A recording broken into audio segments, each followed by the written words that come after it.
ਬੰਗਲਾਦੇਸ਼ 'ਚ ਹਸੀਨਾ ਵਾਜਦ ਦੀ ਸਰਕਾਰ ਮੁੱਕਣ ਤੋਂ ਬਾਅਦ 15 ਸਾਲਾਂ ਮਗਰੋਂ ਪਾਕਿਸਤਾਨ ਔਰ ਬੰਗਲਾਦੇਸ਼ ਦੇ ਆਪਸੀ ਸਫਾਰਤੀ ਰਾਬਤੇ ਬਹਾਲ ਹੋਏ ਨੇ।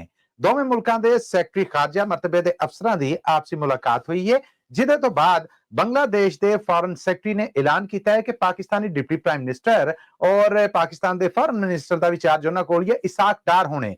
ਉਹ 27 ਔਰ 28 ਅਪ੍ਰੈਲ ਨੂੰ ਬੰਗਲਾਦੇਸ਼ ਦਾ ਸਰਕਾਰੀ ਫੇਰਾ ਲਾ ਰਹੇ ਨੇ। ਸਾਲ 2012 ਤੋਂ ਬਾਅਦ ਇਹ ਪਹਿਲਾ ਮੌਕਾ ਹੋਏਗਾ ਜਦੋਂ ਪਾਕਿਸਤਾਨ ਔਰ ਬੰਗਲਾਦੇਸ਼ ਦੇ ਆਪਸੀ ਡਿਪਲੋਮੈਟਿਕ ਤਾਲੁਕ ਵਾਸਤੇ ਨੇ ਜਿਹੜੇ ਉਹ ਬਹਾਲ ਹੋਣ ਜਾ ਰਹੇ ਨੇ। ਪਰ ਨਾਲ ਹੀ ਮੀਡੀਆ ਦੇ ਨਾਲ ਗੱਲਬਾਤ ਕਰਦੇ ਹੋਇਆ ਬੰਗਲਾਦੇਸ਼ ਦੇ ਫੋਰਨ ਸੈਕਟਰੀ ਦਾ ਇਹ ਆਖਣਾ ਸੀਗਾ ਕਿ ਅਸੀਂ ਪਾਕਿਸਤਾਨ ਨੂੰ ਆਖਿਆ ਕਿ ਜੇ ਵਾਕਈ ਉਹ ਦਿਲੋਂ ਬੰਗਲਾਦੇਸ਼ ਦੇ ਨਾਲ ਤਾਲੁਕ ਵਾਸਤੇ ਬਹਾਲ ਕਰਨਾ ਚਾਹੁੰਦਾ ਹੈ ਤੇ ਤਿੰਨ ਵੱਡੀਆਂ ਰੁਕਾਵਟਾਂ ਨੇ ਜਿਹੜੀਆਂ ਉਹ ਦੂਰ ਕਰਨੀਆਂ ਪੈਣਗੀਆਂ, ਜਿਹਦੇ ਤੋਂ ਇਹ ਸਾਬਤ ਹੋਏ ਕਿ ਪਾਕਿਸਤਾਨ ਵਾਕਈ ਦਿਲੋਂ ਜਾਨੋਂ ਸਾਡੇ ਨਾਲ ਵਾਸਤੇ ਰੱਖਣ ਦਾ ਰੀਝਵੰਦ ਹੈ।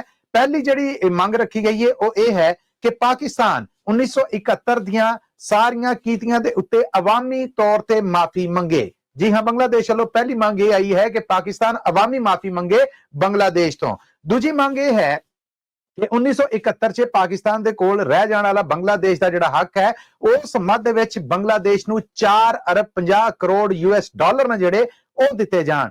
ਜੀ ਹਾਂ, 4.5 ਅਰਬ US ਡਾਲਰ ਦੀ ਮੰਗ ਕੀਤੀ ਹੈ ਬੰਗਲਾਦੇਸ਼ ਨੇ ਸਫਾਰਤੀ ਮਾਮਲਿਆਂ ਦੀ ਬਹਾਲੀ ਲਈ। ਤੀਜੀ ਔਰ ਆਖਰੀ ਮੰਗ ਜਿਹੜੀ ਬੰਗਲਾਦੇਸ਼ ਵੱਲੋਂ ਰੱਖੀ ਗਈ ਹੈ ਉਹ ਇਹ ਹੈ ਕਿ 1971 ਚ ਜਿੰਨੇ ਪਾਕਿਸਤਾਨੀ ਬੰਗਲਾਦੇਸ਼ ਰਹਿ ਗਏ ਸਨ ਉਹਨਾਂ ਨੂੰ ਪਾਕਿਸਤਾਨ ਲਿਆ ਕੇ ਵਸਾਇਆ ਜਾਏ, ਜਿਨ੍ਹਾਂ ਦੀ ਗਿਣਤੀ 3 ਲੱਖ ਦੱਸੀ ਜਾ ਰਹੀ ਹੈ। ਬੰਗਲਾਦੇਸ਼ ਵੱਲੋਂ ਆਈਆਂ 3 ਮੰਗਾਂ ਮੈਂ ਫਿਰ ਸਾਹਮਣੇ ਰੱਖ ਰਿਹਾ ਹਾਂ। ਪਹਿਲੀ ਮੰਗ ਇਹ ਹੈ ਕਿ 1971 ਦੇ ਮਾਮਲਿਆਂ ਤੇ ਪਾਕਿਸਤਾਨ ਬੰਗਲਾਦੇਸ਼ ਤੋਂ ਅਵਾਮੀ ਮਾਫੀ ਮੰਗੇ, ਯਾਨੀ ਖੁੱਲੀ ਮਾਫੀ ਮੰਗੇ। ਦੂਸਰੀ ਮੰਗ ਇਹ ਹੈ ਕਿ ਪਾਕਿਸਤਾਨ ਬੰਗਲਾਦੇਸ਼ ਨੂੰ ਉਹਦੇ ਹਿੱਸੇ ਦੇ ਬਣਦੇ 4.50 ਅਰਬ ਡਾਲਰ ਨੇ ਜਿਹੜੇ ਉਹ ਦੇਵੇ। ਔਰ ਤੀਜੀ ਮੰਗ ਇਹ ਹੈ ਕਿ 1971 ਚ ਬੰਗਲਾਦੇਸ਼ 'ਚ ਰਹਿ ਜਾਣ ਵਾਲੇ 3 ਲੱਖ ਪਾਕਿਸਤਾਨੀ ਨੇ ਜਿਹੜੇ ਪਾਕਿਸਤਾਨ ਉਹਨਾਂ ਨੂੰ ਬੰਗਲਾਦੇਸ਼ ਤੋਂ ਕੱਢੇ ਔਰ ਨਵੇਂ ਸਿਰੇ ਤੋਂ ਪਾਕਿਸਤਾਨ 'ਚ ਵਸਾਏ। ਸੋ 27 ਔਰ 28 ਅਪ੍ਰੈਲ ਨੂੰ Pakistani deputy prime minister Ishaq Dar ਦੀ ਹੋਣ ਵਾਲੀ ਇਸ ਮੁਲਾਕਾਤ 'ਚ ਇਹ ਮਾਮਲਾ ਭਖਦਾ ਆ ਜਾਂ ਇਹਦੇ ਦੋਵੇਂ ਮੁਲਕਾਂ ਦਾ ਕੋਈ ਲੈਣ ਦੇਣ ਜਾਂ ਕੋਈ ਸਮਝੌਤਾ ਹੁੰਦਾ ਆ, ਇਹ ਤੇ ਆਉਣ ਵਾਲਾ ਵਕਤ ਦੱਸੇਗਾ। ਪਰ ਪਾਕਿਸਤਾਨ ਵੱਲੋਂ ਸਫਾਰਤੀ ਤਾਲੁਕ ਵਾਸਤੇ ਬਹਾਲ ਕਰਨ ਦੀ ਇਹ ਜਿਹੜੀ ਪਹਿਲੀ ਕੋਸ਼ਿਸ਼ ਹੋਈ ਔਰ ਜਿਹਦਾ ਐਲਾਨ ਹੋਇਆ ਉਹਦੇ 'ਚ ਬੰਗਲਾਦੇਸ਼ ਵੱਲੋਂ ਇਹ 3 ਮੰਗਾਂ ਨੇ ਜਿਹੜੀਆਂ ਇਹ ਪਾਕਿਸਤਾਨ ਦੇ ਸਾਹਮਣੇ ਧਰੀਆਂ ਗਈਆਂ ਨੇ।